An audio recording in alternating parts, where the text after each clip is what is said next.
Chris, good morning. Welcome to the Chuck and Bo Show. Good morning. How are y'all doing? Doing great. Tell us about ASU. Tell us about the football team before we get into the game itself.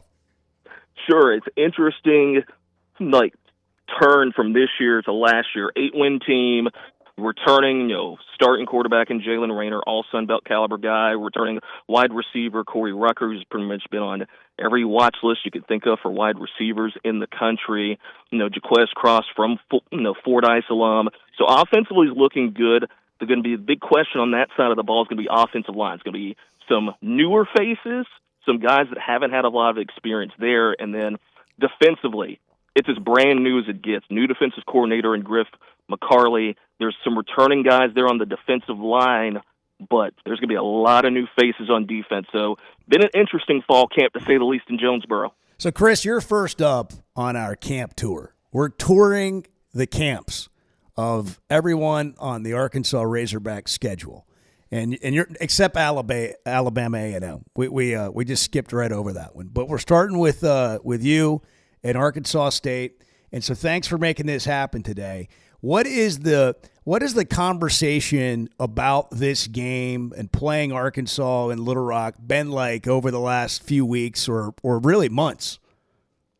It's been fascinating. I think it was like 2021, I believe, when the game first got announced, and it's been kind of like the snowball that's slowly kind of getting down the hill, and then once it got closer to, okay, now it's 2025, now it's actually happening, it's been a combination of things. You've got a lot of old-timers around here that it's like surreal that it's actually happening.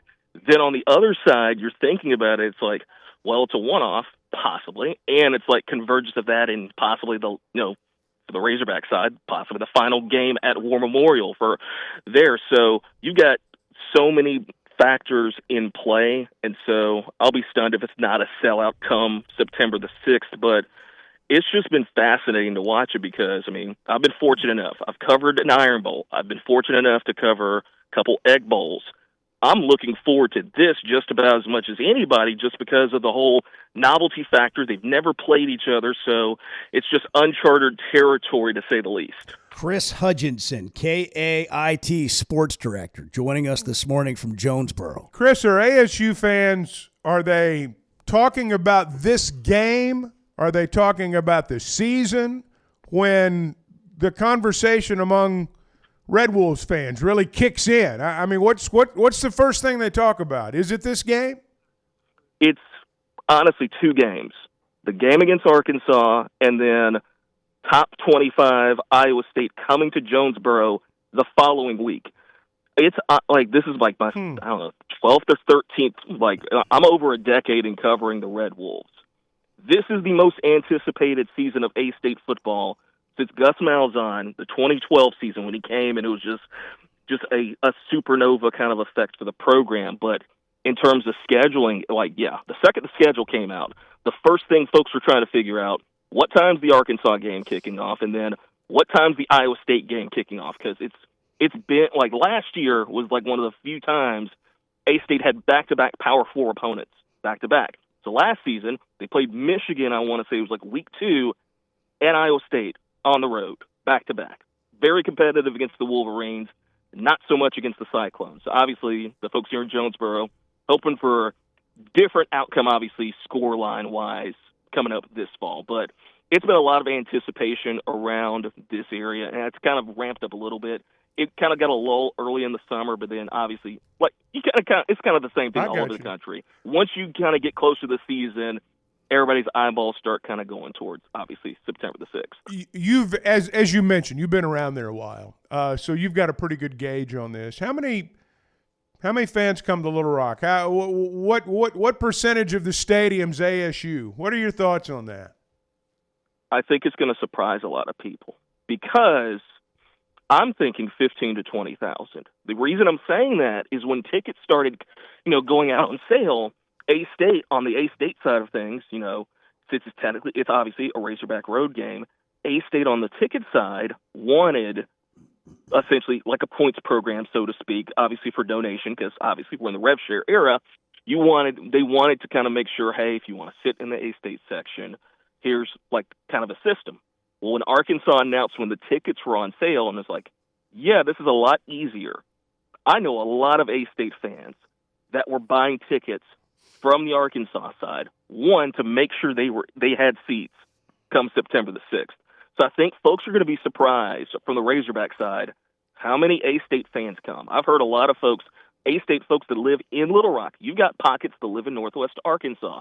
There's going to be a very good A-State contingent, I believe, in Little Rock on the 6th. Chris, when Arkansas State thinks about this game, I know Butch Jones and everybody in the locker room is going to be like, we expect to win every game we play in. Every team's going to be like that. How do you see the matchup with Arkansas from an A-State perspective and their chance to pull an upset? Is it possible? Yes, because college football, anything can happen. I think matchup-wise, I think A-State has a decent chance offensively against Razorback defense just because, all the experience coming back. Obviously, the big question mark is at offensive line, but in terms of skill position, there's a lot of depth there. And having essentially a 3-year quarterback, which doesn't happen very often in the Sun Belt, and Jalen Rayner, having an experience in these type of settings against Power 4 teams is going to help. What I'm going to be interested to see matchup-wise is how the very new-look A-State defense goes up against the likes of Talon Green and company. Had a chance. I was at the Liberty Bowl. Thankfully, it was one of the few times a Razorback game that was close enough to Jonesboro for us to physically cover. So, I was there for the Liberty Bowl. So that was one of my first chances to kind of see that group. I mean, Talon's one of the more underrated quarterbacks in the country. If he played for anybody else, he would be getting more hype and attention than he actually gets.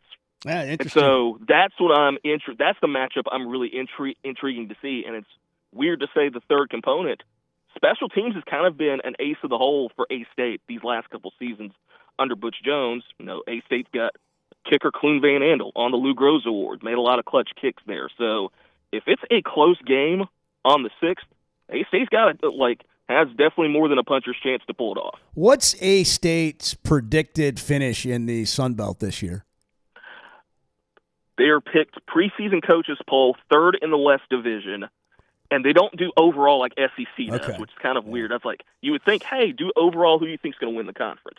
The West Division is as wide open as it gets because, with the likes of Louisiana and South Alabama and A-State, everybody in that division has a glaring question mark.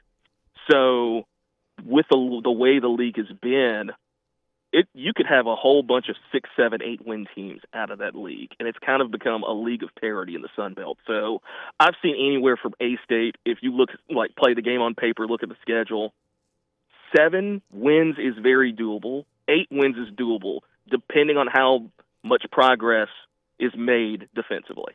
I got a question. I don't know how many people are interested in this, but I am, so I'm going to ask it.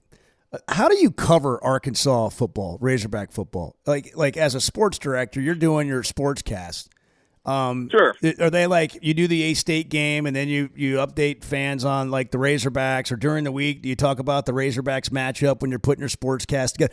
What I'm driving at is just the interest level in the Razorbacks in Jonesboro, because sometimes we act like this is some sort of rivalry, but I get the feeling that it's really not that. A-State fans root for Arkansas, and I think a lot of Arkansas fans root for A-State. Yeah, my sportscast is pretty much obviously go in depth with A-State because we're literally 10 minutes away from campus. But then we definitely have Razorback segments in our show because we got a lot of folks. You go outside of Jonesboro, the dynamics are flipped in terms of who roots for who. Jonesboro is kind of 50-50-ish in terms of A-State, Arkansas. You go outside of Jonesboro and go into greater Northeast Arkansas, it's 70-20 in terms of folks that care more about the Hogs than A-State. It's a very interesting dynamic in Jonesboro. But in terms of putting sportscasts together, it's pretty simple. I just go in depth on A-State.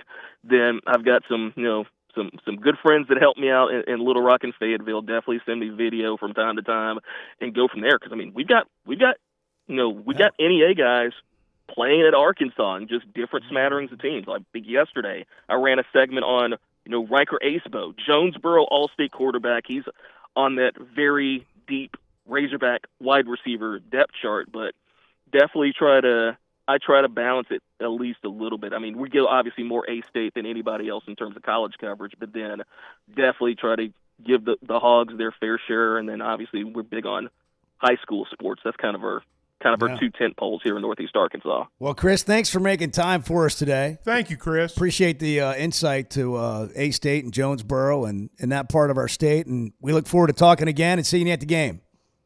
No problem. See y'all on September 6th. All right, man. Thank you. That is quite a back-to-back setup for them. Arkansas, if you think about it from an A-State perspective, the Razorbacks at War Memorial Stadium, followed by Iowa State. In Jonesboro. Coming to Jonesboro. Chris Hudgison, KAIT.